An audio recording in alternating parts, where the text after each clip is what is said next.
Hello students, class 8 के geography के chapter number 3 mineral और पावर रिसोर्सेज में आपका स्वागत है।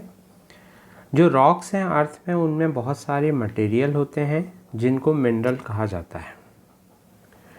जो सॉल्ट आप खाते हैं या जो आपकी पेंसिल में ग्रेफाइट होता है वो भी मिनरल है। तो हमारे दैनिक जीवन में हम बहुत सारे मिनरल्स का एग्जाम्पल देख सकते हैं। मिनरल की डेफिनेशन ये है कि एक नेचुरली ऑकरिंग, मतलब जो नेचर में अपने आप रहता है, a naturally occurring substance that has a definite chemical composition is a mineral. तो जिसका डेफिनेट मतलब निश्चित केमिकल कंपोजिशन होता है, ऐसा सब्सटेंस मिनरल कहलाता है। मिनरल जो हैं वो इवनली डिस्ट्रीब्यूटेड नहीं है, मतलब कहीं पर कोई मिनरल बहुत ज़्यादा है और कहीं पर कोई मिनरल बहुत कम है। They are concentrated in a particular area और रॉक फॉर्मेशन। वो किसी पर्टिकुलर एरिया में मिलते हैं और रॉक फॉर्मेशन में मिलते हैं।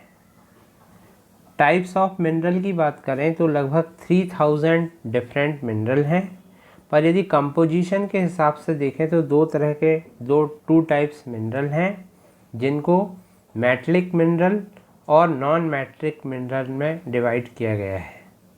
मेटलिक मिनरल मतलब जिनमें मेटल होते हैं, और मेटल हार्ड सब्सटेंस होते हैं जिनके बारे में आप जानते हैं, जो कंडक्ट करते हैं हीट और इलेक्ट्रिसिटी, और जिनमें लस्टर और साइन होता है, मतलब चमक होती है।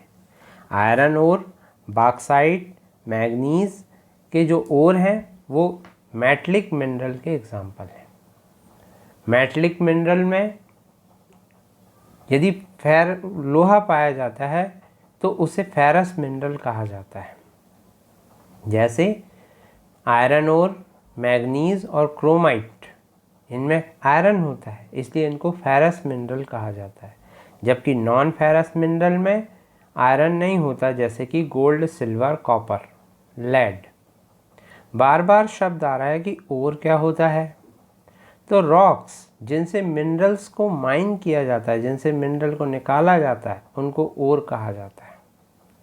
नॉन मेटलिक मिनरल में मेटल नहीं होते, जैसे लाइमस्टोन, माइका, जिप्सम, ये जो एग्जाम्पल हैं ये नॉन मेटलिक मिनरल के एग्जाम्पल हैं। तो ध्यान दीजिएगा, यदि मेटलिक मिनरल के एग्जाम्पल पूछेगा तो आपको क्या लिखना है, और नॉन मेटलिक के पूछेगा तो आपको क्या लिखना है। तो नॉन मेटलिक में लाइमस्टोन, माइका और जिप्सम जो है नॉन मेटलिक मिनरल के एग्जाम्पल हैं। फिर मिनरल फ्यूल भी होते हैं, जैसे कोल और पेट्रोलियम, और इनको भी नॉन मेटलिक माना गया है। अब मिनरल निकालने के लिए 3 मेथड को यूज़ किया जाता है ज़मीन से मिनरल को निकालने के लिए। इन 3 मेथड को कहते हैं माइनिंग, ड्रिलिंग, क्वायरिंग। माइनिंग का मतलब होता है खदान खोदना। माइनिंग 2 तरह की होती है, ओपन कास्ट माइनिंग और shaft mining. Open cast mining का मतलब होता है कि जब ये देखा जाता है, जब भूगर्भ वैज्ञानिक ये देखते हैं कि मिनरल जो है वो धरती के परपटी के ऊपरी भाग में ही है, मतलब ज़्यादा अंदर नहीं है, तो फिर उसके लिए ओपन माइनिंग की जाती है, क्योंकि वो ऊपर से ही निकाला जा सकता है। तो उसके लिए क्या होता है, धरती को थोड़ा सा खोदना पड़ता है, उसके बाद मिनरल निकलना शुरू हो जाते हैं। जबकि शैफ्ट माइनिंग जो होती है उसमें धरती के अंदर जाके माइनिंग करनी पड़ती है, उसको शैफ्ट माइनिंग कहते हैं। पेट्रोल और नेचुरल गैस के लिए डीप वेल्स में जाना पड़ता है, उसके लिए ड्रिलिंग की जाती है। और मिनरल जो केवल खोदने से ही निकल जाएं, एकदम ही ऊपर हों, उनके लिए क्वायरिंग की जाती है। तो शैलो डेप्थ के लिए जो है open cast mining, deep depth के लिए शैफ्ट माइनिंग, पेट्रोलियम और नेचुरल गैस के लिए ड्रिलिंग, और एकदम नियर सरफेस जो होगा कि एकदम ही ऊपर है, मतलब परपट्टी के बिल्कुल ही ऊपर है, भूपरपट्टी के, तो फिर उसके लिए क्रस्ट में जो है उनके लिए क्वायरिंग की जाती है। जैसे ये देखिए, ये पिक्चर दिया हुआ है, इसके लिए समुद्र में ऑयल और पेट्रोल के लिए ड्रिलिंग की जाती है, बॉम्बे हाई में जो होती है। फिर आते हैं डिस्ट्रीब्यूशन ऑफ मिनरल। मिनरल जो होते हैं वो विभिन्न प्रकार की रॉक्स में पाए जाते हैं। कुछ इग्नियस रॉक में पाए जाते हैं, कुछ मेटामॉर्फिक रॉक में पाए जाते हैं। कुछ सेडिमेंट्री रॉक में पाए जाते हैं। जनरली जो मेटलिक मिनरल होते हैं, ध्यान से सुनिएगा, जो मेटलिक मिनरल होते हैं वो इग्नियस और मेटामॉर्फिक रॉक में पाए जाते हैं और ये लार्ज प्लेट्यू इनसे ही बने हुए हैं, जबकि सेडिमेंट्री रॉक में ज़्यादातर नॉन मेटलिक मिनरल जैसे कि लाइमस्टोन मिलते हैं। आपने जब रॉक्स के बारे में पढ़ा था क्लास 7th में, उस समय भी पढ़ा था कि जो सेडिमेंट्री रॉक होते हैं उनमें कोल और पेट्रोलियम भी पाए जाते हैं। अब हम देखते हैं कि किन देशों में कहाँ कहाँ मिनरल पाए जाते हैं। तो ये वर्ल्ड का मैप दिया हुआ है। एशिया में जो है चाइना और इंडिया में लार्ज आयरन ओर के डिपॉजिट पाए जाते हैं। और भी चीज़ें पाई जाती हैं लेकिन लार्ज जो है वो आयरन ओर के डिपॉजिट मिलते हैं। यूरोप में भी जो है आयरन ओर मिलता है। और जो कंट्री जिनमें लार्ज डिपॉजिट हैं यूरोप के, वो हैं रशिया, यूक्रेन, स्वीडन और France. Mineral deposit copper, lead, zinc और मैग्नीज जो होते हैं वो भी पाए जाते हैं यूरोपियन रशिया में, यूरोप एंड यूरोपियन रशिया में। नॉर्थ अमेरिका में iron ore, nickel, gold, uranium, copper, lead, zinc और सिल्वर। साउथ अमेरिका में ब्राज़ील में जो है हाई ग्रेड आयरन ओर मिलता है। चिली और पेरू का पूछा जाता है कि यहाँ क्या मिलता है, तो यहाँ पर कॉपर मिलता है। फिर ब्राज़ील और बोलिविया जो है वो लार्जेस्ट प्रोड्यूसर हैं टिन के।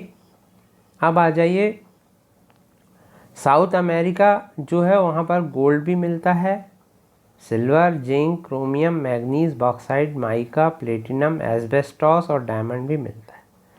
अफ्रीका भी जो है वो लार्जेस्ट प्रोड्यूसर है डायमंड, गोल्ड और प्लेटिनम का।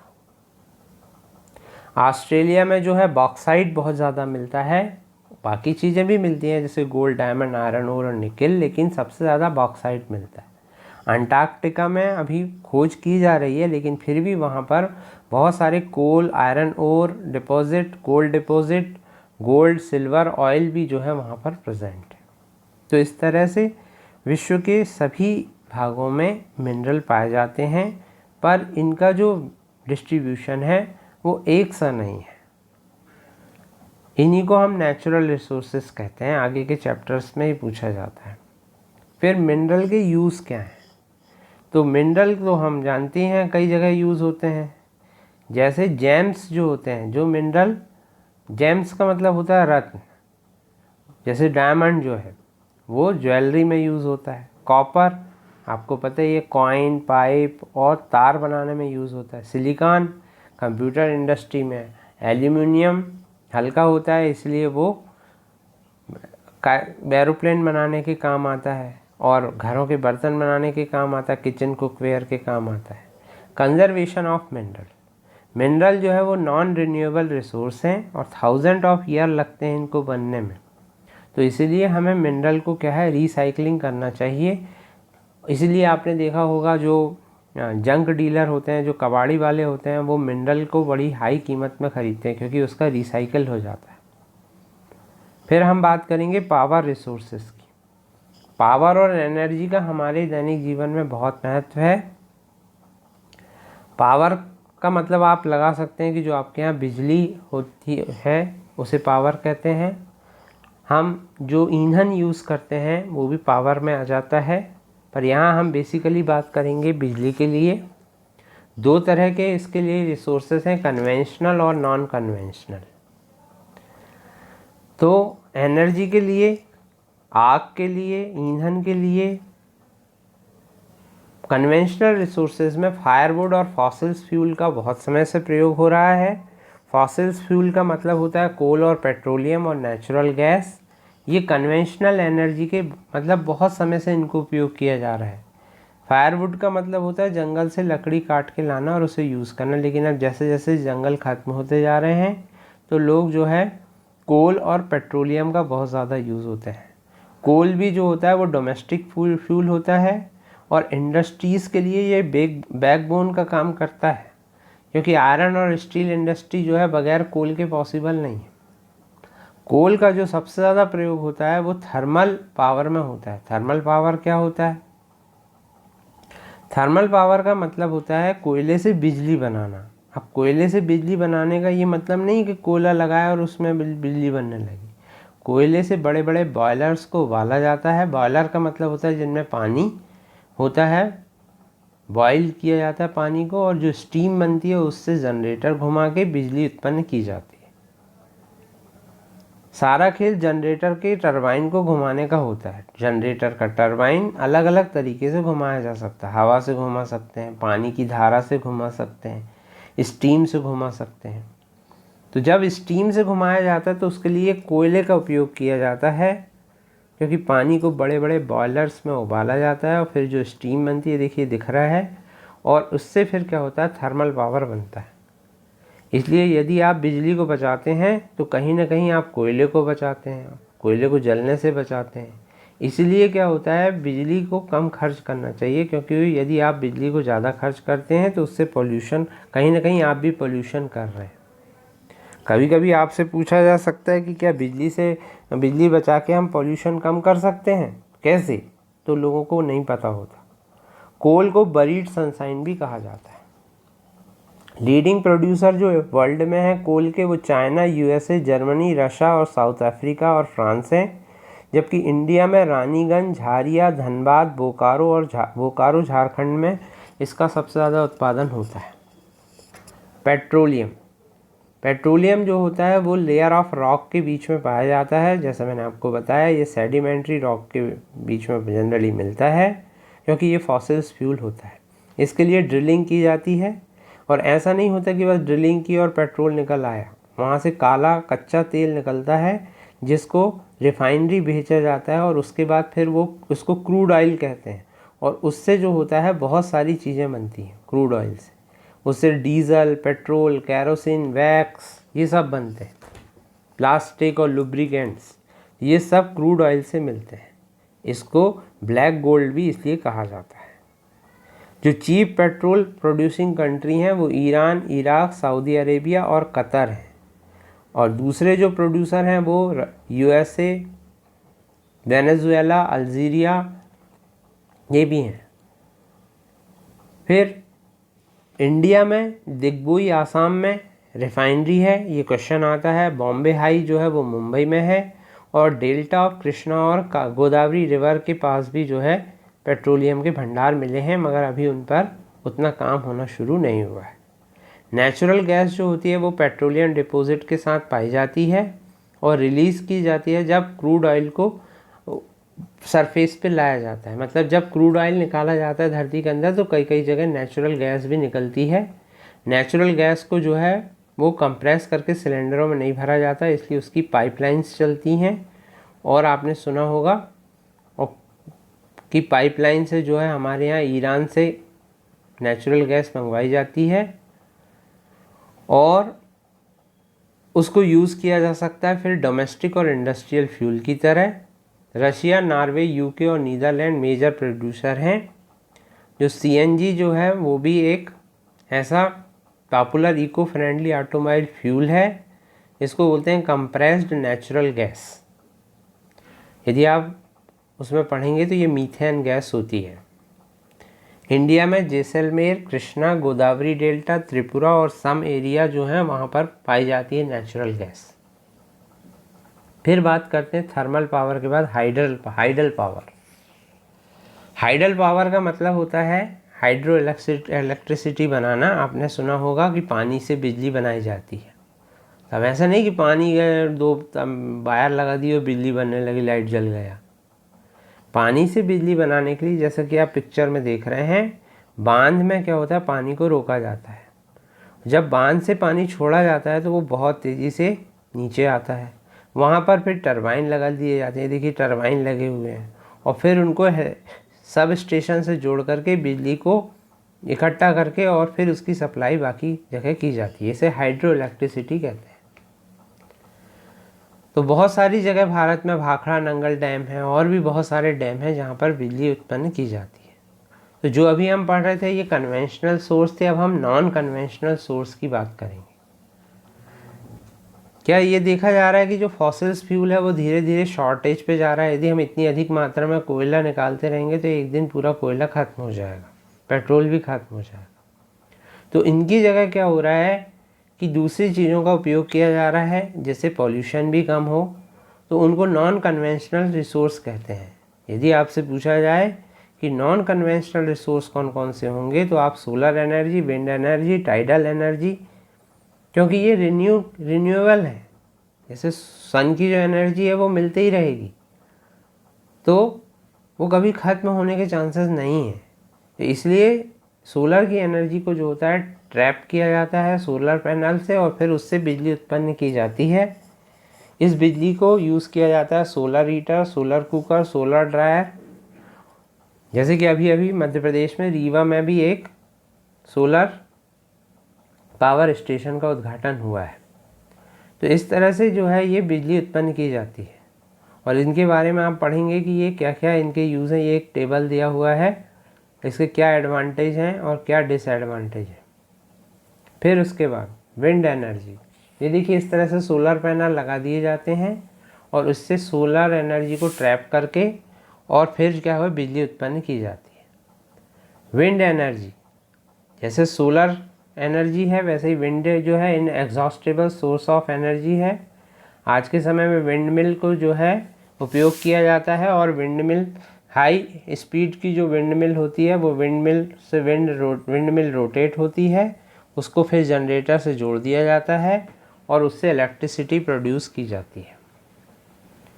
तो जहाँ हवा बहुत ज़्यादा चलती है तो वहाँ पर विंड मिल कोई क्लस्टर्स, मतलब उनके बड़े बड़े समूह को लगा दिया जाता है। कोस्टल रीजन और माउंटेन पासेस में जहाँ पर बहुत तेज़ हवा बहती हैं वहाँ पर इसको यूज़ किया जाता है। अगली जो चीज़ है जो सबसे ज़्यादा यूज़ हो रही है वो है न्यूक्लियर पावर। न्यूक्लियर पावर का मतलब होता है, जैसे आपने परमाणु बम का नाम सुना होगा, तो परमाणु बम जो होता है वो न्यूक्लियर फिशन से बनता है, ये आपने साइंस में पढ़ा होगा। और जब परमाणु बम जो है कहीं उपयोग किया जाता है तो वो वहाँ पर पूरी जो है तबाही मच जाती है, जैसे हिरोशिमा और नागासाकी इसके एग्जाम्पल हैं। लेकिन वही एनर्जी को जब क्या होता है न्यूक्लियर पावर स्टेशन पर उस एनर्जी का उपयोग बिजली बनाने में किया जाता है, तो उससे जो होता है बहुत अधिक मात्रा में बिजली उत्पन्न की जा सकती है। जितना हज़ारों टन कोयले से बिजली उत्पन्न होती है उतना 1 किलोग्राम यूरेनियम से उत्पन्न की जाती है उतनी बिजली। तो इंडिया में राजस्थान और झारखंड में यूरेनियम के बहुत सारे डिपॉजिट हैं। थोरियम के भी हम बहुत ज़्यादा हमारे यहाँ भंडार है, खासकर मोनाजाइट सैंड जो केरल की है वहाँ पर पाया जाता है थोरियम।